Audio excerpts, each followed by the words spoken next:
O Tribunal Superior do Trabalho decidiu que a apresentação de uma simples declaração de pobreza feita pelo trabalhador é suficiente para que o juiz conceda o benefício da justiça gratuita. Quais os efeitos dessa decisão para os processos em andamento e o que muda na Justiça do Trabalho? Vamos saber mais com um advogado especialista em Direito do Trabalho, doutor Aloísio Costa Júnior. Doutor Aloísio, um bom dia ao senhor. Seja bem-vindo à Rádio Justiça. Obrigado por nos atender. Bom dia, Arthur. Prazer falar com você, com todos os ouvintes. Eu que agradeço a oportunidade. É uma oportunidade para a pessoa que não tem condição de pagar um advogado e não sabe como procurar as defensorias públicas, tanto a federal como as estaduais, esse tipo de medida, doutor? Arthur, na verdade, a justiça gratuita, ela não se confunde com a prestação de serviços de advocacia, não é? Você mencionou a defensoria pública, existem convênios da OAB, com alguns estados da federação que prestam esse tipo de serviço, e também na Justiça do Trabalho existe a possibilidade de o trabalhador apresentar uma reclamação verbal no próprio fórum, né, na própria Justiça, e os funcionários da Justiça anotam e apresentam a petição ao juiz. O que a Justiça gratuita que é mencionada aqui prevê é a isenção do pagamento, primeiro, das custas processuais, que são devidas na Justiça do Trabalho, né, quando o juiz profere sentença. Outras despesas, como, por exemplo, honorários de perito, honorários de contador e honorários de sucumbência, quando o vencido, né, a pessoa que perde o processo, tem que pagar honorários para a parte contrária. Então, a justiça gratuita engloba essas isenções. O doutor Aloísio Costa Júnior, é diferente, então, da justiça comum, essa declaração de pobreza? Não, na verdade, a declaração de pobreza, ela tem previsão em lei e no próprio Código de Processo Civil. O direito à justiça gratuita, ele é previsto em lei federal e ele socorre qualquer pessoa que vá litigar na justiça em qualquer esfera, não só na Justiça do Trabalho. O que acontece é que na Justiça do Trabalho existe, digamos assim, uma presunção um pouco mais forte, né, mais presente, de que a pessoa que procura justiça tem a necessidade, né, tem suficiência de recursos para litigar, porque geralmente são trabalhadores que procuram seus direitos, que a legislação naturalmente busca a proteger, né? Então, a diferença, talvez, por lei, não há tanta diferença. A legislação se aplica a todos. O que acontece é que na justiça comum, não é, mesmo que apresente declaração de pobreza, acontece de o juiz pedir outras provas, outra documentação, além da declaração de pobreza, para demonstrar que existe, de fato, uma carência ali que impede a pessoa de pagar as custas do processo. Na Justiça do Trabalho, tradicionalmente, a mera declaração, ela sempre foi... dificilmente ela era questionada de início pelo próprio juiz, não é? E essa decisão mencionada do TST reforça essa presunção de que a declaração é verdadeira. O doutor Aloísio Costa Júnior, o senhor falou há pouco que esse tipo de declaração de pobreza é para eximir o trabalhador de pagar as custas processuais. E isto teve alguma alteração na última reforma trabalhista? Não, o efeito prático da justiça gratuita, ele é o mesmo. O que a reforma trabalhista trouxe foi digamos assim, um tabelamento de quem tem direito a esse benefício. Então, a CLT passou a prever que tem direito aquelas pessoas que recebem de salário até 40% do teto dos benefícios da Previdência Social. Esse teto hoje em dia está perto de R$8.000, então seria 40% desse valor. Mas o efeito prático é o mesmo. A questão não basta, isso é o que o Tribunal Tribunal entende e o que a legislação anterior já previa, não é?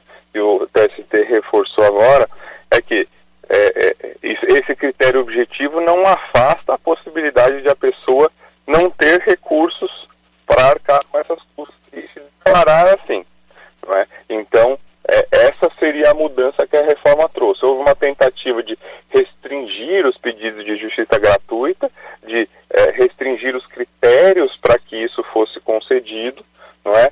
Mas, como dito, isso não afasta, de fato não deveria afastar hipóteses em que ela seja requerida por comprovação ou por declaração de que a pessoa não tem recursos. Doutor Aloysio, na época da aprovação da reforma trabalhista, o disse-me-disse, aquela informação boca a boca, de que a reforma faria com que as pessoas não procurassem a Justiça do Trabalho, porque ele teria que arcar com todas as custas processuais. Isto tem fundamento? Bom, Arthur, na prática acabou tendo, por conta do seguinte: primeiro, a reforma trabalhista trouxe sim uma novidade, que o processo civil comum já previa, mas que na Justiça do Trabalho não havia, que é a previsão dos honorários de sucumbência, que a gente fala, da pessoa que perde o processo ter que pagar honorários para o advogado da outra parte, no valor de 5% a 15% do valor da causa ou do valor da condenação, se houver condenação. Então,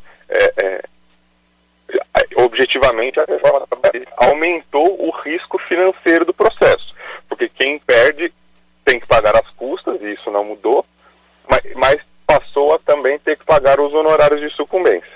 Então, houve sim, e isso se percebeu na nossa prática, a gente percebeu que havia um maior receio, como sempre houve na justiça comum. Qualquer pessoa que decide entrar com uma ação judicial avalia se vale a pena, e esse custo entrou nessa conta, não é? Mas a justiça gratuita, como eu disse, ela afasta a obrigatoriedade. A condenação em honorários ela permanece, mas quem tem justiça gratuita não é cobrado desse valor, a não ser que melhore de vida, melhore de condições financeiras e isso seja aprovado no processo, aí ela pode ser cobrada. Mas aliar esse custo maior, ou essa previsão de que o custo de perder o processo aumentou, com essa tentativa de restringir a concessão da justiça gratuita, foi percebido sim pela comunidade, pelos trabalhadores em geral, como algo que desestimulava a ajuizar processos. Por um lado, você perde ou você diminui aquelas, com todas as aspas, né, aventuras jurídicas de pedidos absurdos, que sempre tiveram, embora seja uma minoria, sempre houve esse tipo de pedido, mas também acabou afastando aquela pessoa que de fato teria um direito a receber, mas por um motivo ou outro entendia que o risco não valia a pena. Então, a resposta à sua pergunta, resumindo, sim, a gente percebeu uma redução de processos desde a reforma trabalhista. Estamos conversando com o advogado especialista em Direito do Trabalho, Dr. Aloysio Costa Júnior.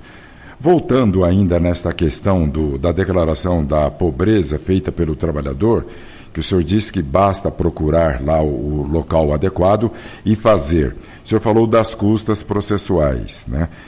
Perdendo na Justiça do Trabalho, tem a sucumbência, ou seja, os honorários do advogado da outra parte?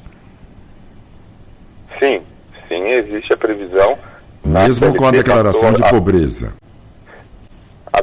Como eu disse, a declaração de pobreza, ela, na prática, como é que funciona, né? A pessoa que apresenta a declaração de pobreza pede a justiça gratuita. Se o juiz conceder, mesmo se essa pessoa perder a sentença que declarar a derrota dela no processo, vai fixar honorários, vai falar, por ter perdido, você tem que pagar honorários de entre 5% a 15% do valor da causa. Mas a lei prevê que quem tem justiça gratuita não é exigido desse pagamento, a não ser que, como eu disse, melhore de condições, mude a sua situação financeira, e a outra parte tem que provar isso, e passe a ter condições de pagar. Isso, Arthur, a lei ela já sempre previu, e isso não mudou.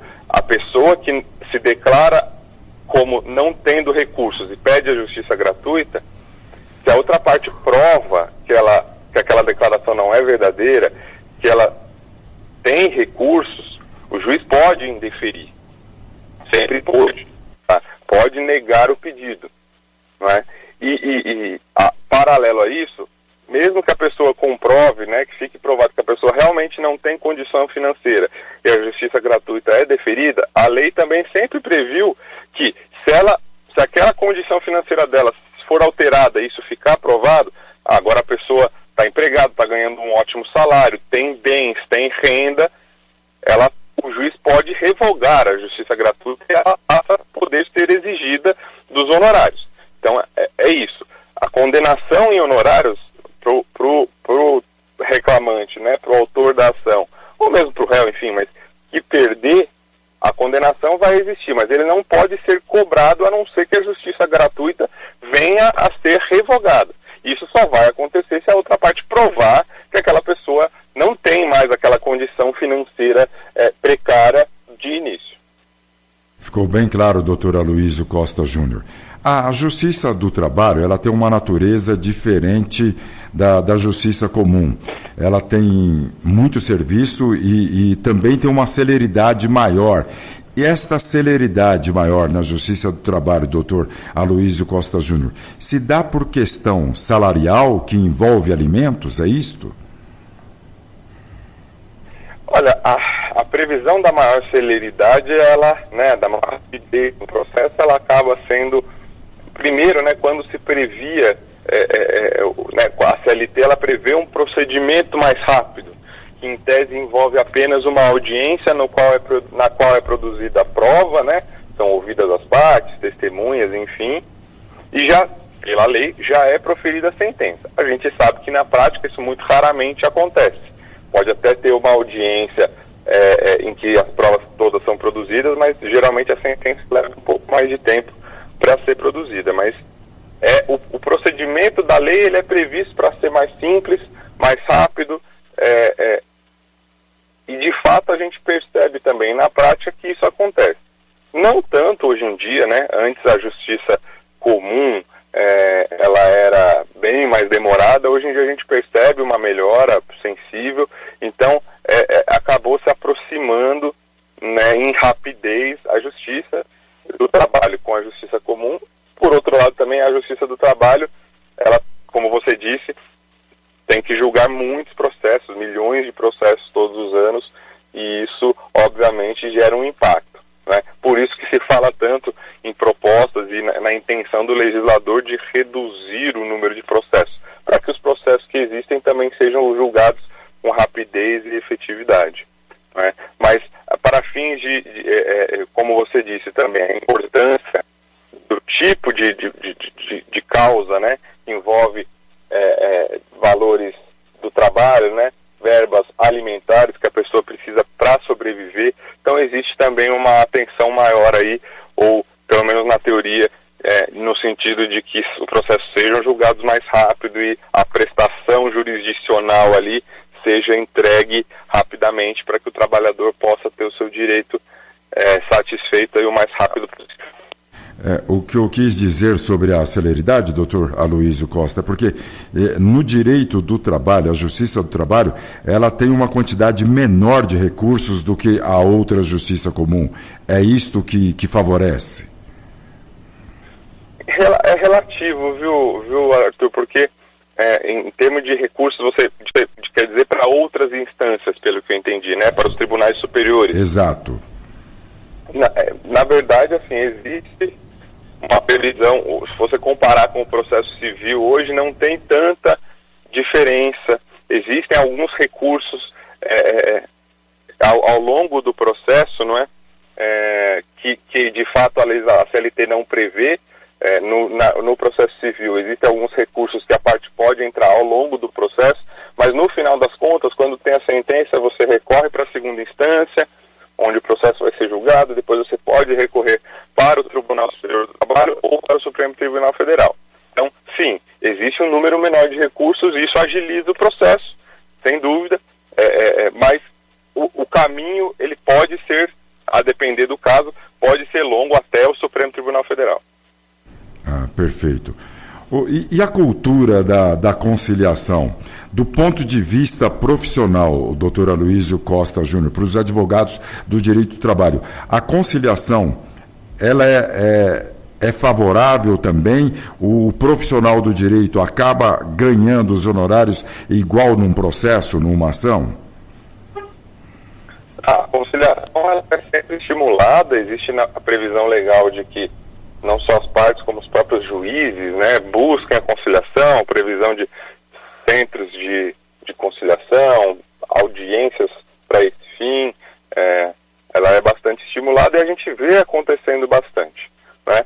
Claro que muitas vezes, em decorrência de um risco de, se o processo seguir, o empregador não ter recursos para pagar a condenação, ou pela demora que o processo pode levar, ou até pela incerteza da causa. Agora, com relação a honorários, isso, quando há acordo, isso sempre depende de combinação, geralmente com o cliente ou com a outra parte. É claro que não se vê tão comumente casos em que a outra parte paga os honorários quando há acordo, geralmente cada parte paga o seu próprio advogado, mas isso depende de acordo entre cliente e advogado. Então, a gente sempre vê com bons olhos a conciliação, porque isso entrega à parte aquilo que ela gostaria de receber. Claro que nem sempre o acordo é 100% satisfatório para um ou para outro, mas o advogado se beneficia igualmente dos acordos. Muito bem. Nós conversamos com o advogado especialista em direito do trabalho, doutor Aloysio Costa Júnior. Ele que falou de uma decisão do Tribunal Superior do Trabalho, TST, que decidiu que a apresentação de uma simples declaração de pobreza feita pelo trabalhador é suficiente para que o juiz conceda o benefício da justiça gratuita. Doutor Aloysio Costa, muito obrigado pela participação aqui na Rádio Justiça e os esclarecimentos. Um ótimo dia. Eu que agradeço, Arthur, foi um prazer. Bom dia a todos.